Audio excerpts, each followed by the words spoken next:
په اذکارو او په معصوره دعاګانو کې بله دا دعا د دواړو جهانو د سالار صلی الله علیه وسلم مبارک سره نقل ده ورونو.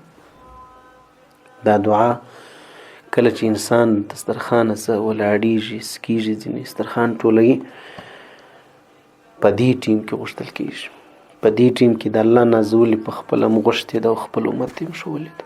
که مو وس ورسېدی ورونو خامخا یې زده کړئ، بلکې په خپلو بچیانو یې زده کړئ. په دې کې ډیر خیر او ډیر برکتونه هم ثواب. دعا کول په خپل بعینه داسې عبادت دی لکه انسان چې په لمانځه ودرېږي یا تلاوت د قرآن کوي یا درود شریف وایي یا طواف کوي پر بیت الله شریف باندې. دغسې دا دعا غوښتل عبادت دی ځان له. بیا دعا د هغه نعمتو شکر چې کوم نعمتونه چې تا ته الله در په نصیب کړل، ځان دې موړ کړي، ځان دې اوبه کړي، میوه هم الله در په نصیب کړي، خپل رزق الله در کړی دی یا دکانداري په شکل کې یا په هر شکل کې چې الله در تا پر راورسول.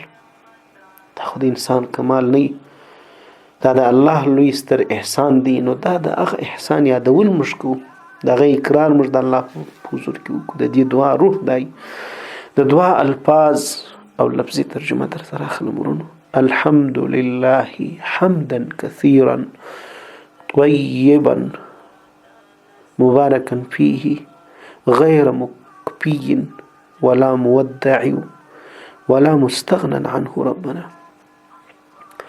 الحمد لله حمدا كثيرا طيبا مباركا فيه غير مكفي ولا مودع ولا مستغنى عنه ربنا.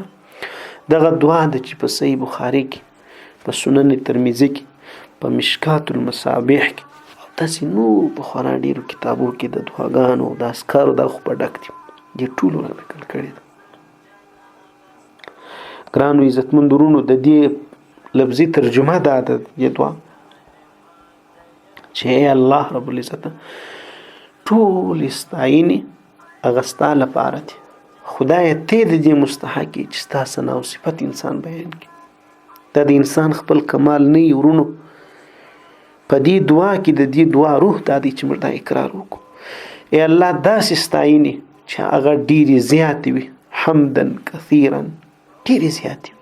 ای الله داسې ستاینې ته وړې چې هغه پاکې وي، او ای الله د برکت والا وي.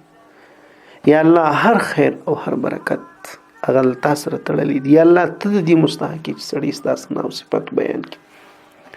یا الله څه چې ستاینې او صفت دی هغه د بل څوک نه دی مستحق دی.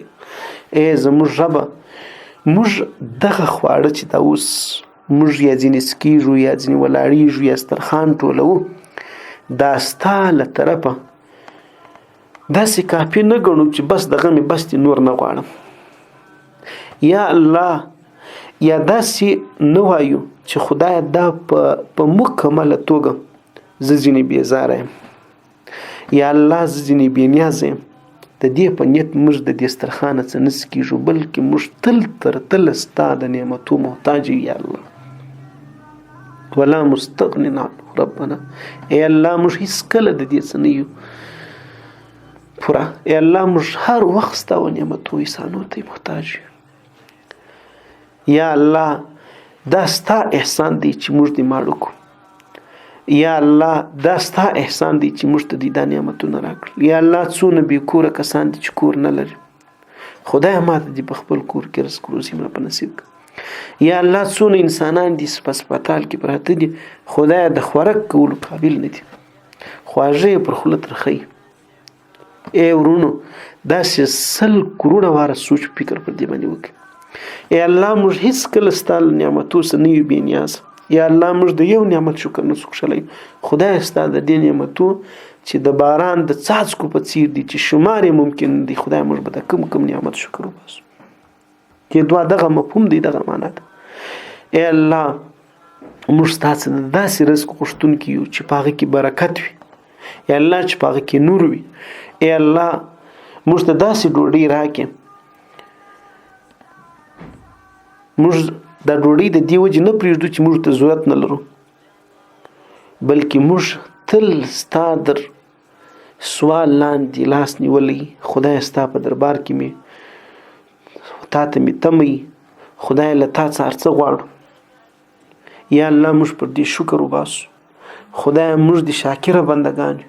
سبحان الله څومره ښایسته بهترینه دعا ده. در دې بالا کومه دعا موږ بهتره غوښتلی شو. ای د الله بندګانو